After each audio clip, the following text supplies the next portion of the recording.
ஸ்டாலின் அவர்கள் ஒரு dummy piece. Stalin அவர்கள் முகப்பா முதலமைச்சர் இருக்கும் போது, திராவிட முன்னேற்ற கழகம் ஆட்சி இருக்கும் போது, இந்த மதுரை மண்ணிலேயே நீ வந்து பார்க்க முடியல. வர முடியுதா?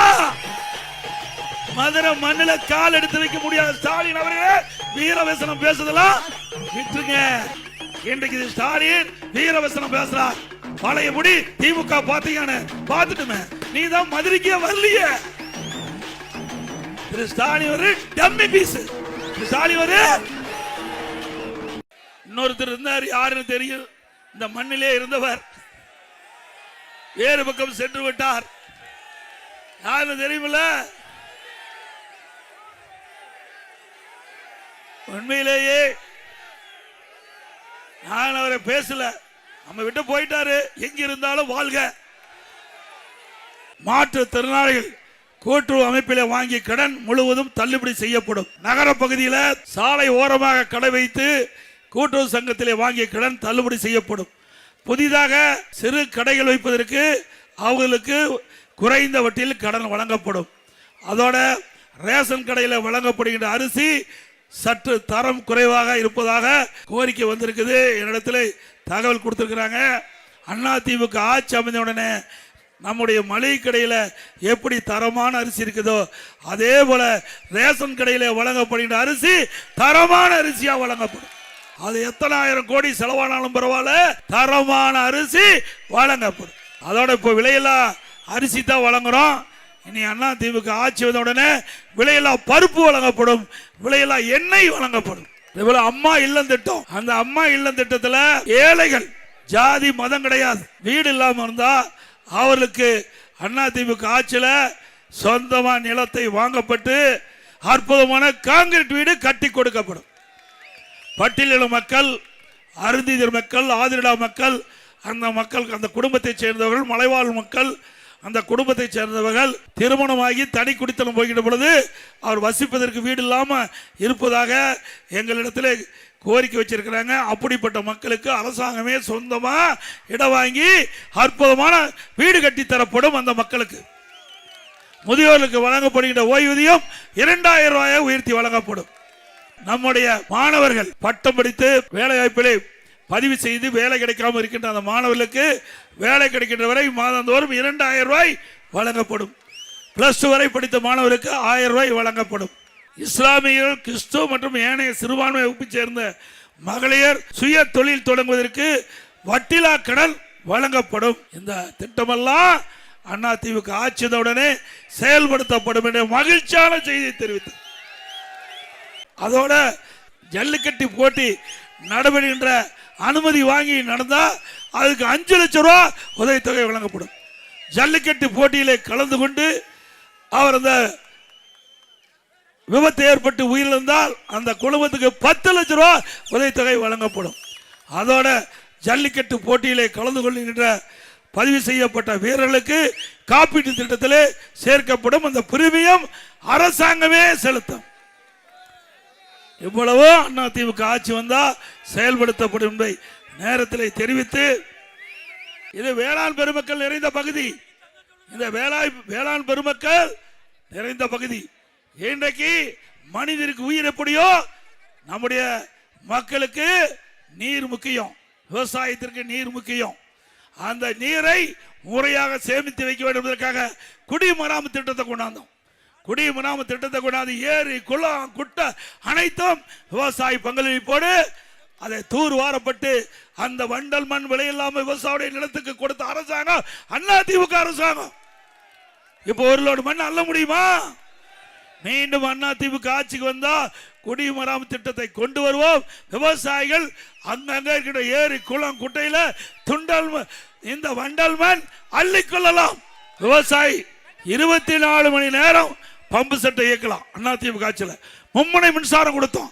எப்பொழுது போனாலும் பம்பு செட்டை இயக்கலாம். அதை ஷிப்ட் முறையில் இந்த ஆட்சியில் கரண்ட கொடுக்குறாங்க. மீண்டும் அதிமுக ஆட்சி வந்த விவசாயிகள் பம்பு செட்டுக்கு 24 மணி நேரம் மும்முனை மின்சாரம் வழங்கும். அதிமுக ஆட்சி இருக்கின்ற பொழுது 2 முறை கடன் தள்ளுபடி. 2016 அம்மா முதலமைச்சர் இருக்கும்போது விவசாயி வாங்கிய பயிர்க்கடன் தள்ளுபடி. 2021 அதிமுக ஆட்சியில் 12,100 கோடி தள்ளுபடி. மீண்டும் அதிமுக ஆட்சி மலரும், விவசாயிகள் வாங்கிய பயிர்க்கடன் தள்ளுபடி செய்யப்படும். அதிமுக ஆட்சியில் கொண்டு வரப்பட்ட பல திட்டம் நிறுத்தப்பட்டது. அனைத்து திட்டங்களும் அதிமுக ஆட்சி வந்தவுடனே நிறைவேற்றப்படும். இன்னைக்கு அதிமுக ஆட்சி வந்தவுடனே 297 அறிவிப்புகள் அதிமுக சார்பா வெளியிட்டிருக்கிறோம். அது ஒரு சிலவற்றை இந்த நேரத்தில் குறிப்பிட விரும்புகிறோம். இன்றைக்கு வரி அதிகமாகி போச்சு, மக்கள் கஷ்டப்படுறாங்க. விலைவாசி உயர்ந்து போச்சு, மக்கள் கஷ்டப்படுறாங்க. அதிலிருந்து மீட்டெடுக்கின்ற விதமாக எல்லா குடும்ப அட்டைக்கும் 10,000 ரூபாய் சிறப்பு உதவித்தொகை வங்கியிலே செலுத்தப்படும். அனைத்து குடும்ப அட்டையில் உள்ள குடும்ப தலைவிக்கு மாதந்தோறும் 2,000 ரூபாய் வங்கி கணக்கிலே செலுத்தப்படும். எல்லா குடும்ப அட்டைதாரருக்கும் ஃப்ரிட்ஜ் விலை இல்லாமல் வழங்கப்படும். பெண்களுக்கு அம்மா 2 சக்கரம் வாங்கணும், 5 லட்சம் பேருக்கு 25,000 மானியத்தில் வழங்கப்படும். நம்முடைய குடும்ப அட்டைதாரருக்கு ஆண்டுக்கு 3 கேஸ் சிலிண்டர் விலை இல்லாமல் வழங்கப்படும். ஒவ்வொரு ஆண்டும் தைப்பொங்கல் என்று பொங்கல் தொகுப்பு கொடுப்போம், அதோட 1000 ரூபாய் வழங்கப்படும். தீபாவளி பண்டிகை போது நம்முடைய பெண்களுக்கு அற்புதமான பட்டு புடவை வழங்கப்படும். தற்போது நகர பேருந்துல பெண்கள் தான் கட்டணம் இல்லாம பயணம் செய்யறாங்க. அதிமுக ஆட்சி அமைந்தவுடனே இனி ஆண்களும் நகர பேருந்துல கட்டணம் இல்லாமல் பயணம் செய்யலாம். இப்போ திமுக ஆட்சியில 1,36,000 கோடி கூடுதலா வருவாய் வருது. கூடுதலா வருவாய் வந்து எதற்கு கடன் வாங்குறீங்க? புதிய திட்டத்தை கொண்டாந்தீங்களா? கொண்டாந்துருக்காங்களா? அதிமுக ஆட்சி இருக்கின்ற பொழுது ஒரே ஆண்டில் 11 அரசு மருத்துவக் கல்லூரி மருத்துவமனை கொண்டாந்து. 11 அரசு மருத்துவக் கல்லூரி மருத்துவமனை, சட்டக்கல்லூரி இந்த மாவட்டத்திலையும் கொடுத்தோம். இந்த மாவட்டத்திலையும் தேனி மாவட்டத்திலையும் சட்டக்கல்லூரியை கொடுத்தோம். கால்நடை மருத்துவக் கல்லூரி கொடுக்கப்பட்டது. இப்படி பல கல்லூரிகளை திறந்த அதிமுக ஆட்சியில அதுக்கு கட்டமைப்பு ஏற்படுத்தினோம். புதிய மாவட்டம் 6 தோற்றுவித்தோம்.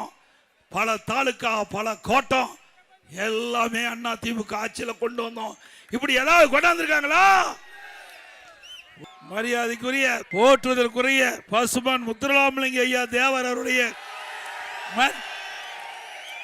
ஐயா மூக்கையா தேவர் அவருடைய இருவரும் தலைவர்கள், மக்களுக்காக மறைந்து வாழ்ந்த தலைவர்கள் இந்த தலைவர்கள். அப்படிப்பட்ட தலைவருடைய மண் மாவட்டம் ஒருங்கிணைந்த மாவட்டம் அந்த காலத்தில் இருந்தது. அந்த மண்ணில் பேசுவதே பெருமைக்குரியது. இன்றைய தினம் இங்கே அம்மா இருக்கின்ற பொழுது பெண்ணிக்குவிக்கு அணை கட்டினார். எங்கேயோ இருந்து வெளிநாட்டுக்காரர் ஒருவர் வந்து நம்முடைய மாவட்ட மக்கள் மீது பாசம் கொண்டு அவர் தன்னுடைய சொந்த பணத்தில் அணை கட்டினார். அவருக்கு மாண்புமிகு அம்மா அவர்கள் மணிமண்டபம் கட்டி கௌரவித்தார்கள். இந்த திமுக காரரு வெளிநாடு போய் அங்க சிலை திறப்பதா சொல்லி அதுக்குண்டான பணத்தை கட்டாம புறக்கணிச்ச முதலமைச்சர் தான் இன்றைய முதலமைச்சர் ஸ்டாலின் அவர்கள். அது மட்டுமல்ல, இன்றைக்கு தேர்தல் வந்துட்டா ஸ்டாலினுக்கு ஞாபகம் வந்துடும். இந்திய எதிர்ப்பு, மொழி கொள்கை, மாநில உரிமை, எதையாவது ஸ்டாலின் செஞ்சிருக்காரா? எப்ப இந்திய எதிர்ப்பு வந்தது? மத்தியிலே காங்கிரஸ் ஆட்சி, மாநிலத்திலே காங்கிரஸ் ஆட்சி. அந்த காலகட்டத்தில் தான் இந்திய எதிர்ப்பு போராட்டம் வந்தது. அப்படிதான் அப்பதான வந்தது. யாரால வந்தது? காங்கிரஸால் வந்தது. இப்ப யாரோட கூட்டணி? காங்கிரஸோட கூட்டணி. சந்தர்ப்பவாத கட்சி திமுக கட்சி. இந்த கட்சி மீண்டும் நாட்டை ஆள வேண்டுமா? எப்ப இந்திய எதிர்ப்பு வந்தது? மத்தியிலே காங்கிரஸ் ஆட்சி, மாநிலத்திலே காங்கிரஸ் ஆட்சி. அந்த காலகட்டத்தில் தான் இந்திய எதிர்ப்பு போராட்டம் வந்தது. அப்படிதான் அப்பதான வந்தது. யாரால வந்தது? காங்கிரஸால் வந்தது. இப்ப யாரோட கூட்டணி? காங்கிரஸோட கூட்டணி. சந்தர்ப்பவாத கட்சி திமுக கட்சி. இந்த கட்சி மீண்டும் நாட்டை ஆள வேண்டுமா? ஆக காலத்துக்கு ஏற்றவாறு தன்னுடைய நிலைப்பாட்டை மாற்றிக்கொள்வார். கிராமத்தில் எல்லாத்துக்கும் தெரியும், இந்த பச்சோந்தி இருக்கு தெரியுங்களா, அடிக்கடி நிறம் மாறும். அது கூட கொஞ்ச நேரம் கழிச்சு தான் நிறம் மாறும். ஆனா இன்றைய முதலமைச்சர் ஸ்டாலின் அவ்வப்போது உடனுக்குடன் நிறமாறுகின்ற முதலமைச்சர் இன்றைய முதலமைச்சர் ஸ்டாலின் அவர்கள். அப்புறம் எப்பொழுது பார்த்தாலும் கொள்கை கொள்ளைகிறார். இவரு கொள்கை பிடிப்புள்ள கட்சி தலைவரா? அப்படின்னா திமுகவும் காங்கிரஸ் ஒரே கொள்கையா? திமுகவும் கம்யூனிஸ்ட் ஒரே கொள்கையா? திமுகவும் விடுதலை சிறுத்தை ஒரே கொள்கையா? ஏங்க இங்க ஒத்த கொள்கை என்று சொல்லி நாட்டு மக்கள் ஏமாற்றுறாங்க. அப்படி ஒரே கொள்கையா இருந்தா எதுக்கு தனித்தனி கட்சி? ஒரே கட்சியா இருந்துடலாமே. ஆனா பாண்டிச்சேரியில எதிர்த்து போட்டிடுறாங்க, கேரளாவில் காங்கிரஸ் கம்யூனிஸ்ட் எதிர்த்து போட்டிடுறது. அப்போ ஒத்த கொள்கையுடைய கட்சியா? நாட்டு மக்களை ஏமாற்றுறாங்கல்ல. தேர்தல் நேரத்தில் மக்களை ஏமாற்றி கவர்ச்சிகரமா பேசி பொய்யான செய்தியை சொல்லி வாக்கு கேட்கின்ற முதலமைச்சர் நாட்டுக்கு தேவையா?